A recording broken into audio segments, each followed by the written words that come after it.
So physicality definitely felt like it was there tonight from the offensive guys, just in that sense of, what we talked about this morning with maybe it happened and it was important last week, but it came a little late.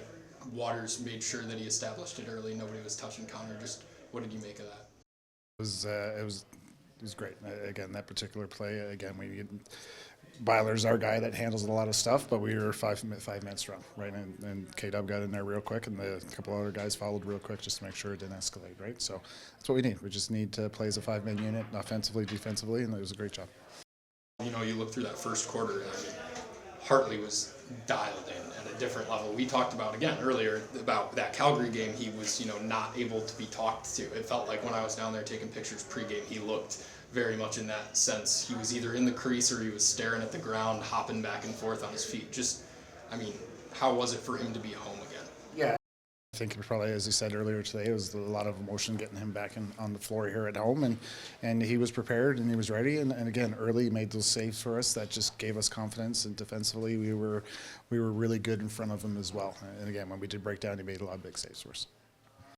Defensively, just going into more of that, just especially that first quarter, you guys really just packed things in the middle, really just kept things out to the perimeter with these guys. Was there anything going in this game, looking at that offense from Albany, which was key in leading into the championship last year, that you focused on to help at least make things easier for a goalie and just to at least give you guys some momentum going forward? Yeah. We did a really good job of making sure we got on hands. We extended to a certain point, but if they came into the middle, they felt a cross check, and that was one thing that we really had to make sure they were going to do, because the more physical we are, the further they get, and the further they got here tonight. And we were good. We were in good lanes. We were blocking shots. We were in hands, and guys were dropping and falling on the floor. So it was a great job. The penalty kill has their troubles a little bit at times tonight. They were able to keep a lot of guys on offense still out to the perimeter. Just from seeing how the penalty kill operated, was there anything specific that you want to see going forward to try and at least one little mistake to try and at least kind of fix going into the next game?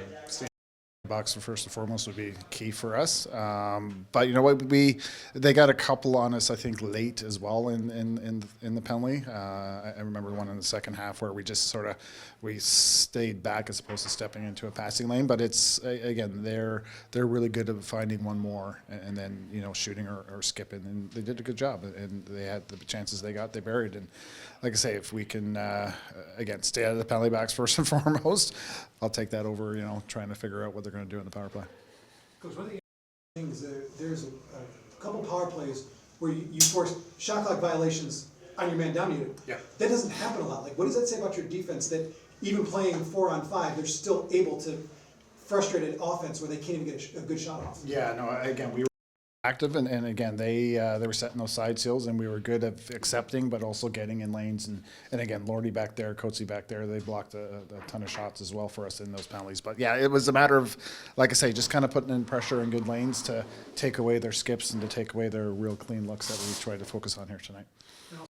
On the offensive end, it looked like there's a lot more creativity on the offense. There's a lot of things that happened offensively tonight that we haven't seen before that were just executed perfectly. Yeah. And again, it's a commitment that they made getting on the floor first and foremost. We weren't perimeter like we have been in weeks past, that we were getting on the floor through the middle, and again, getting them out of their spots and kind of disrupting some matchups they may have wanted to get. And then there's their creativity from there is second to none when we're on like that. So yeah, credit goes to them, credit goes to Kyle, because again, he made sure we were doing the things that we needed to. And a further thing there for him, our offense was really good getting off the floor. We did not allow a 5-on-5 goal against us here tonight. They got power plays and transitions, and that's all they got. So it's just, like I say, defensively we were really good. Hearts was really good, but offensively we were good and responsible to give us the opportunity to play 5-5-5.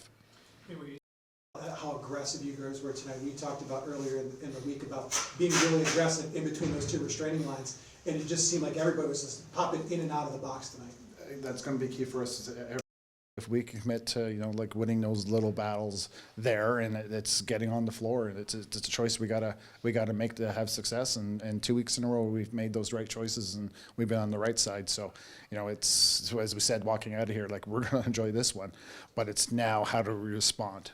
Right, it's easy to respond when you get punched in the face. You just be better. But we were good 2 weeks in a row. But how do we got to respond next week is so key for us. You guys got up to a 7-2 lead, it looked like you guys might be pulling away. They came right back, pulled it 8-7, and as soon as that happened, you guys were able to draw a couple penalties, get some quick power play goals, and then get that lead back. What does that say about your team that as they faced some adversity tonight, they were immediately able to shut it down and get back out and extend that lead? I think we're learning, right? Like we've had adversity early in the season where we crumbled, right? And I think we're kind of learning what we're about, and that we have the ability just to, take a breath and we'll respond. And offensively, again, we responded on the power play. Lance stepped up, got 2 big power play goals. Smitty got 2 big ones as well, and Pacino got a good power play goal there late as well, right? But yeah, again, it's our growth. I think it's our growth of a team, and at this time of the year, we constantly talk about being better than last week. And 2 weeks in a row, we've been better than last week. You look at you talk about the similarities between these 2 games, but it's interesting. Just the first quarter, it's hot starts in both games, but completely different hot starts. In Calgary, it's efficient shooting, the offense getting hot. Here, it's a shutout first quarter. Just how much did you think about how the let's start in the first 15 really how it would come out in this game? Again, it was a choice. I think what we're doing coming on and off the floor, right? That's it. Just opens up offensively what they're able to do and be creative with, and defensively, if we can step on the floor and see guys and pick up guys by communicating nice and early, it makes it easy on us, right? And tonight we did a really good job at that, and we got to make sure we continue. Last thing for me, Kurtz 1 assist, Walker 2 assists. Dyson's the only player that scored more than 2 goals for Albany all game. Just how much is it becoming, I guess, the goal that maybe one guy can go off for their offense, but we're going to shut everybody else down? I think it's a goal every week, right? If one guy is not necessarily going to beat you, right? So if one guy has his night, I would just make sure no one else does. And again, that's again a credit to our focus and our detail and guys just playing through. Such a physically aggressive team such as Albany tonight, was there anything specific that you said to the team to sort of rally them through those moments, or maybe playing man down to anything specific? Yeah, specific is just more so just like, and again, I keep going back to it, but it's just if we can get through the middle, they don't have that opportunity to beat up on you so much, right? And get them off their lines and put them on their heels versus going forward. And again, the credit goes to those guys just doing it and choosing to do it, and it just doesn't allow them to be big and physical now because they're chasing, right?